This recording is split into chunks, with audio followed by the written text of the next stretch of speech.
Ang bedroom o kwarto ay isang sanctuary kung saan malayang dumadaloy ang positive energy. Dapat mag-reflect sa kwarto ang peace at harmony dahil malaki ang epekto nito sa ating buhay. Ang pagtatambak ng energy blockers sa kwarto tulad ng mga sirang sapatos at lumang damit ay posibleng magdulot ng poverty at stagnation. Pero kung gusto mong ma-attract ang abundance at prosperity sa iyong buhay, narito ang ilan sa mga bagay na dapat mong alisin sa iyong kwarto. Number 1, lumang underwear at medyas na walang kapares. Isa sa mga bagay na dapat mong alisin sa iyong kwarto ay ang mga lumang underwear o damit panloob na may butas, punit o gula-gulanit. Gayon din ang mga medyas na walang kapares, luma, butas o sira-sira na. Kino-consider itong mga energy blockers na maaaring kumuha ng iyong energy lalo na kung susuotin. Ang mga punit-punit o lumang gamit ay senyales ng lack at limitation. Kung walang kapares ang iyong medyas, ito ay kumakatawan sa incompleteness. Kung may butas o punit ang iyong underwear, hindi natatakpan ng buo ang iyong katawan. Ito ay nangangahulugan na hindi mo deserve ng abundance, support at resources. So kung gusto mong akitin ang prosperity, alisin ang mga luma at sirang gamit mula sa iyong intimate space. Palitan ito ng quality undergarments para ma-attract ang abundance at hindi ang poverty o kahirapan. Number 2, lumang damit na hindi mo na sinusuot. Dapat mo ring alisin sa iyong kwarto ang mga lumang damit na hindi mo na sinusuot. I-check mo ang iyong cabinet. Alisin ang mga damit na hindi mo na sinuot ng mahigit 1 taon. Itapon ang mga damit na luma, sira-sira, laylay, may mantsa o inaamag na. Kung maayos pa ngunit maliit, malaki o wala na sa uso ang damit, pwede mo itong i-donate para mapakinabangan ng ibang tao. Maaari mo itong gawin tuwing pagtatapos ng taon para maiwasan ang pagtambak ng mga damit. Mayroong negative energetic impact ang pagtatabi ng mga damit na hindi mo na sinusuot. Kung umaapaw ang iyong cabinet, nangangahulugan ito ng scarcity o kakulangan sa space para sa iyong mga gamit na magdudulot ng stagnant energy. Kaya kung tatanggalin mo ang mga lumang damit, ito ay nangangahulugan na handa ka na para sa new opportunities, growth at change. Number 3, luma o sirang sapatos. Narinig mo na ba ang quote na, "Good shoes take you to good places"? Ang sapatos ang gumagabay at nagdadala sa iyo araw-araw. Dadalhin ka nito saan mo man kailangang pumunta. Kung gula-gulanit ang iyong sapatos, hihina ang iyong energy at babagal ka physically. Kung may punit o butas ang takong ng iyong sapatos, ito ay nangangahulugan ng lack of support. Ibig sabihin, tumatagas ang iyong power at resources. Samantala, ang matibay at may takong na sapatos ay nagre-represent ng empowerment. Binibigyan ka nito ng kapangyarihan at energy kada hakbang mo sa iyong buhay. Pero kung sira-sira ang iyong sapatos, pinaparating mo na hindi mo deserve ang abundance. Therefore, dapat mong alisin sa iyong kwarto ang mga luma o sirang sapatos para hindi mo ma-attract ang kahirapan. Pwede mo itong ipa-repair o palitan ng bagong pares para maging motivated at empowered ka habang naglalakbay sa iyong buhay. Number 4, mga librong hindi mo na binabasa. Mahilig ka bang magbasa ng mga libro o kaya ay mangolekta ng mga magazine? Kung hindi mo na binabasa ang mga ito at naaalikabukan lang, alisin mo na ito sa iyong kwarto. Ang mga libro ay hindi lang nagtataglay ng mga impormasyon, kwento at kaalaman. Ito rin ay nagtataglay ng powerful energy at unspoken messages. Kung itatambak mo lang ito at hindi mo nababasahin, magkakaroon ng stagnant energy sa iyong kwarto. That's why, dapat mo itong tanggalin mula sa iyong kwarto o ipamigay sa iba na gagamitin ang mga ideas at information na nilalaman nito. Huwag hayaan na huminto ang pag-agos ng kaalaman.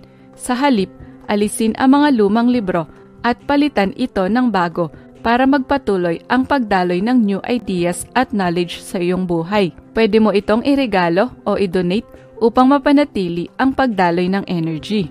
Number 5, lumang unan at sira-sirang kumot o comforter. Ang iyong kwarto ay lugar kung saan ka natutulog at nagpapahinga. Isa itong sanctuary na dapat ay walang bakas ng kahirapan. Kaya naman, dapat mong alisin sa iyong kwarto ang mga lumang unan at sirang kumot o comforter.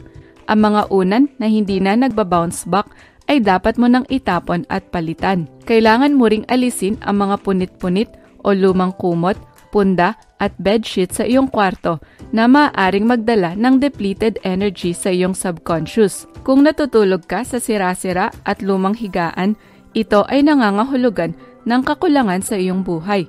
Para hindi mo ma-attract ang kahirapan, alisin ang bedsheet, kumot at unan na may mantsa, punit o manipis na. Pagkatapos, palitan ito ng quality linens dahil deserve mo ng abundance at komportableng buhay. Number 6, incomplete accessories at jewelry boxes na walang laman. Kung marami kang mga accessories at alahas sa iyong kwarto, dapat mo itong i-check at siguradong kompleto ang iyong koleksyon. Ang kulang-kulang na accessories at jewelry boxes na walang laman ay nangangahulugan ng incompleteness at scarcity sa iyong buhay. So dapat mong i-check ang iyong kwarto kung may earrings kang walang kapares. Alisin ang mga bagay na hindi kompleto o kulang mula sa accessories at jewelry. Alisin mo rin ang mga jewelry boxes o kahon ng sapatos na walang laman dahil nire-represent nito ang kakulangan sa iyong buhay na kailangang punan. Ayon kay Aristotle, the universe abhors a vacuum. Ibig sabihin,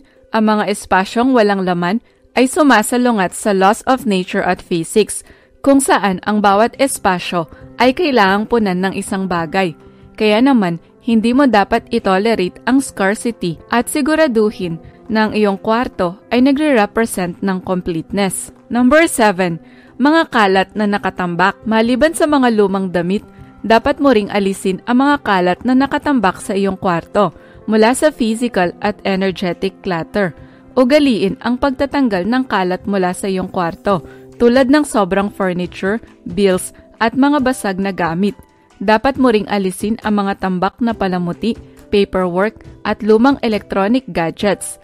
In short, lahat ng sira, luma at mga bagay na hindi mo na gusto o ginagamit ay dapat mong alisin sa kwarto. Isama mo na rin ang mga labahan na dapat ay nakalagay sa laundry basket. Ang makalat na kwarto ay nagdudulot ng stagnation at limited personal development. Kaya kung nais mong ma-attract ang masaganang buhay, panatilihing malinis at maayos ang iyong kwarto upang malayang makadaloy ang positive energy. Number 8, hindi ginagamit o expired na beauty products. Kung mahilig kang bumili ng beauty products, dapat mong alisin ang mga ito kapag hindi mo na ginagamit o expired na. I-check ang iyong bathroom, vanity table o makeup kit. Itapon ang mga bagay na hindi mo na ginagamit o expired, tulad ng makeup, hair at skincare products. Maliban sa nagkakaroon ng bakterya ang mga ito, ang expired beauty products ay posibleng magdulot ng stagnation sa iyong buhay. Wala na ito sa uso at para bang naiwan ka na sa nakaraan. Ang expiration date ng mga beauty products ay katulad ng energetic lifespan. Kung ito ay gagamitin mo kahit expired na, lilipat sa iyong katawan ang taglay nitong stale energy. Therefore, dapat mo itong itapon at palitan ng high-quality products para iparating ang kahalagahan ng iyong self-value. Ito rin ay senyales na handa ka nang tanggapin ang bago at magandang mga produkto na magdadala ng abundance sa iyong buhay. Number 9, mga hanger at hook na hindi ginagamit. Maliban sa general clutter, dapat mong alisin ang mga hanger na nakatambak sa iyong kwarto. Gayon din ang mga hook na hindi mo na ginagamit, tulad ng sabitan sa likod ng mga pintuan at pader. I-check ang iyong cabinet kung mayroong mga sabitan o hanger na hindi mo na ginagamit. Bagamat hindi ito nakakapinsala o nakakaabala, ang mga bagay na hindi ginagamit ay nagdadala ng stagnant energy. Tulad ng tao, may purpose tayo sa buhay na kailangan nating tuparin. Ganon din ang mga hanger at hook. Kailangan silang gamitin bilang sabitan ng damit o iba pang gamit tulad ng bag, scarf at accessories. Pero kung hindi gagamitin, dapat mong alisin ang mga hanger at hook mula sa iyong kwarto nang sa gayon ay magkaroon ng espasyo sa iyong buhay para sa new opportunities. Number 10, mga gamit na mga yumaong mahal sa buhay. Bagamat ang mga gamit mula sa mga yumaong mahal sa buhay ay may sentimental value, regalo man sa iyo o kanilang pag-aari. Dapat mo itong alisin mula sa iyong kwarto.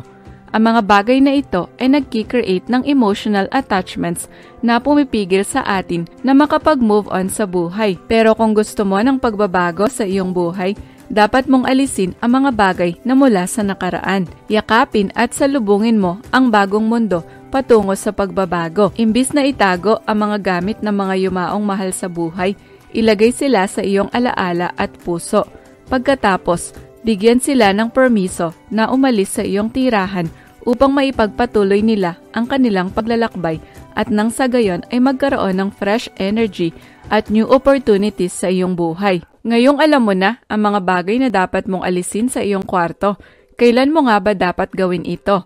Kung nais mong ma-attract ang positive energy at prosperity, mainam na mag-declutter o mag-alis ng mga luma at sirang bagay bago matapos ang taon. Gawin itong yearly routine upang maiwasan ang tambak sa iyong kwarto, lalo na sa iyong cabinet o closet. Pero paalala lang, ang pagtatanggal ng mga nasabing bagay ay hindi nangangahulugan na ang mahirap ay yayaman o magiging milyonaryo kapag sinunod ito. Kailangan mong maging maabilidad, madiskarte, matalino at matyaga upang umunlad sa buhay.